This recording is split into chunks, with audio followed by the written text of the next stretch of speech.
And next up, a cultural beacon in the Chinese capital. The leading performing arts center here in Beijing has been operational for a little over 6 years, but its accomplishments have been innumerable. Fei Ye sat down for an exclusive interview with the National Center for the Performing Arts, or NCPA, President and current CPPCC member Chen Ping, to discuss his artistic vision and cultural needs of the Chinese people. Mr. Chen Ping, thank you so much for your time.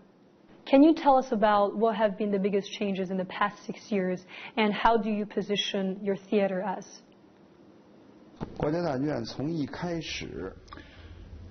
The NCPA set out its position very clearly from the start. Our job is to produce and expand the arts to the public and also sell and manage art.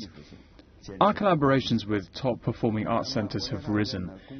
We have not only been operating the theatre, but also have been managing art programmes.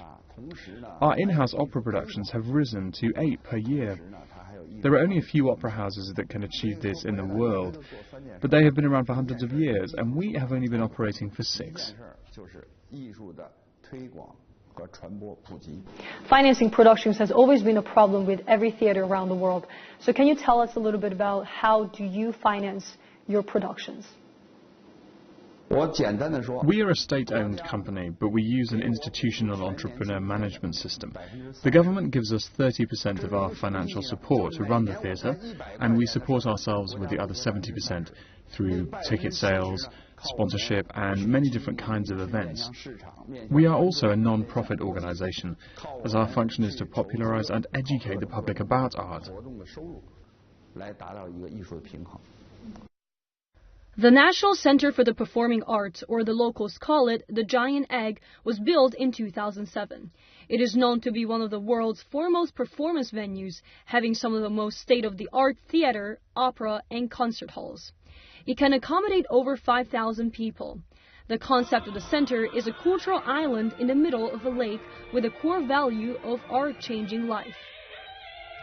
What have you done for the public service sectors? How do you make high art available for the public? It's been our centre's tradition to hold at least one weekend of live concerts per month that only cost 10 RMB. We hold masterclasses, invite world-famous artists to give lectures to our audience members for free. Also, whenever we contract an in-house performing group here, it's part of that contract that they do one free performance for the public. So we would go to parks, nursing homes, schools, and hospitals to disseminate art. What do you think are the biggest changes in the Chinese audience in the past 6 years? I think the Chinese audience's cultural sense and knowledge improved after the economic boom. When I travel to Europe or Australia for concerts, I see a lot of people with white hair watching performances. But here I can say that about 95 to 98% of the audience members have black hair. These young people have a huge appetite for the arts. It's great that we are able to foster them. How does international exchange or performance exchanges really play a major role in your theater?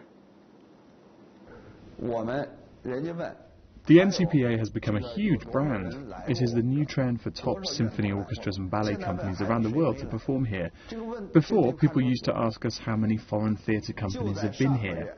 But now, they ask us how many have not been. Being a CPPCC member, what are your biggest expectations for this year's two sessions, and what are some of the ideas you want to bring up this time? What I'm focusing on this year is fostering the cultural quality for our younger generations. We should all give young people opportunities to create and produce art. I'm not saying I want everyone to become a pianist or an artist, but I just want them to have the ability to appreciate and enjoy elegant art and be able to distinguish good and bad work. Mr. Chen Ping, thank you so much for your time.